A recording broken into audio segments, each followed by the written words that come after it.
Welcome to Smart School Kids on your favorite school. Yes, welcome to smart school kids zone, आपका प्यारा school. और आज हम देखने वाले हैं एक और नई मोरल स्टोरी जिसका नाम है चिन्नू चिड़िया। तो देखो ये कितनी प्यारी सी चिड़िया है और इस चिड़िया की क्या कहानी है, ये चिड़िया क्या करती है, हम ये देखने वाले हैं। तो चलो देखते हैं इस मोरल स्टोरी को और पता करते हैं इस स्टोरी से हमें कौन सी सीख मिलती है। उससे पहले आप हमारी e-learning website smartschool.infolips.com, sports site sports.com, Marathi विषय सर्व काही मराठीरंग.com, shopping site, technical site, android educational game and craft channel, इनकी लिंक हमने डिस्क्रिप्शन में दी है, जरूर जाके चेक करना। तो करते हैं आज के हमारे इस वीडियो को शुरुआत, जिसका नाम है चिन्नू चिड़िया। एक हरे भरे जंगल में चिन्नू नाम की एक बहुत ही खूबसूरत चिड़िया रहती थी। उसके पास सुंदर पंख थे और मधुर आवाज थी, जिससे वह किसी को भी उसके गाने से मंत्रमुग्ध कर देती थी। कुदरती आवाज थी और वो बहुत ही मीठी थी और जब भी वो कुछ गाना गाती थी, कुछ भी बोलती थी, बातें करती थी, तो उसकी मधुर आवाज सुन के सारे पक्षी, सारे पशु प्राणी उससे मंत्रमुग्ध होते थे। तो देखते हैं ऐसी अजब चिड़िया ने क्या देखा। एक दिन जंगल के ऊपर से उड़ते समय चिन्नू ने देखा कि जानवरों का एक समूह एक पेड़ के चारों ओर इकट्ठा हुआ है। उसको समझ में नहीं आ रहा था कि ये सारे प्राणी इस पेड़ के पास ऐसे क्यों जमा हो गए।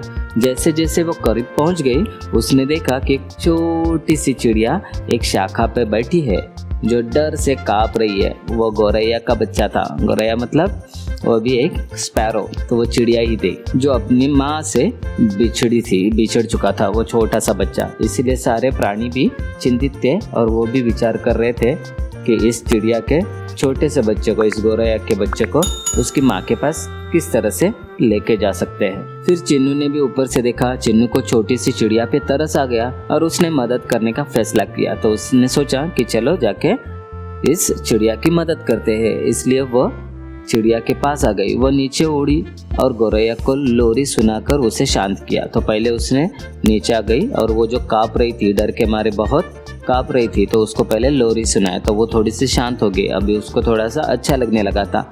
फिर उसने गौरैया को अपने पंखों के नीचे ले लिया और अपनी माँ को खोजते हुए जंगल में चारों ओर उड़ने लगी।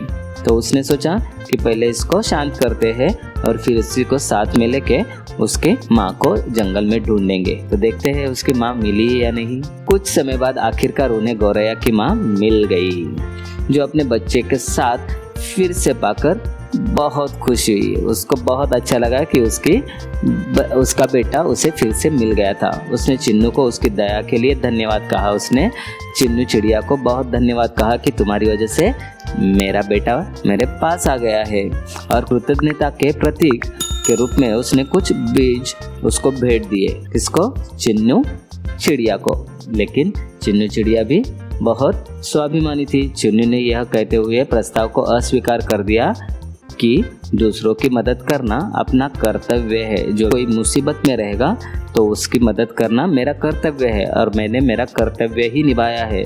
तो मुझे आपके इस भेंट की कोई आवश्यकता नहीं है, ना ही आपको मुझे ये देना चाहिए। ऐसा नम्रता से उसने उस भेंट को अस्वीकार किया और वो वहाँ से उड़ गई। वो बहुत खुश और संतुष्ट महसूस कर रही थी। उसको बहुत अच्छा लग रहा था, ताकि उस चिड़िया के बच्चे को जब भी उसने माँ के पास पहुँचाया तब दोनों भी बहुत खुश थे। और किसी के चेहरे पर यह खुशी देख के जो आनंद मिलता है वो हम शब्दों में नहीं बयां कर सकते। इसलिए वो खुद को बहुत संतुष्ट महसूस कर रही थी। वो एक साथी पक्षी की ज़रूरत में मदद कर सकती है, यह सोच के उसे बहुत अच्छा लग रहा था। तो देखा, ये छोटी सी चिड़िया ने भी क्या कमाल कर दिखाया। तो चलो देखते हैं आज की इस कहानी से हमें क्या सीख मिली है। कहानी की नैतिकता यह है कि दया और करुणा की भावना से दूसरों की मदद करने में बहुत साथ देती है। अगर हमारे मन में दया और करुणा की भावना रहेगी तो हम दूसरों की मदद करना चाहेंगे, तो उसके लिए हमें भी कोई ना कोई साथ मिलता ही है, कोई ना कोई साथी मदद करता ही है। दयालुता का एक छोटा सा कार्य भी किसी के जीवन में बड़ा बदलाव ला सकता है। और इस तरह से इस चिड़िया के दयालुता की वजह से उस छोटे से बच्चे को अपनी माँ फिर से वापस मिल गई थी, जैसे उसे उसकी जिंदगी ही मिल गई हो। तो देखा आपकी दूसरों की मदद करने की भावना से हमें कितना आनंद मिलता है और उसका क्या लाभ होता है। कहानी अच्छी लगी? ओके, तो कहानी अच्छी लगी हो तो प्लीज़ इसे लाइक, कमेंट और शेयर ज़रूर करना। चैनल पे नए हो तो प्लीज़ सब्सक्राइब करो और बेल आइकॉन भी प्रेस करके रखो। तो मिलते हैं नेक्स्ट वीडियो में, तब तक के लिए बाय। हंसो, खेलो और मज़े से सीखो स्मार्ट स्कूल के साथ। Bye bye.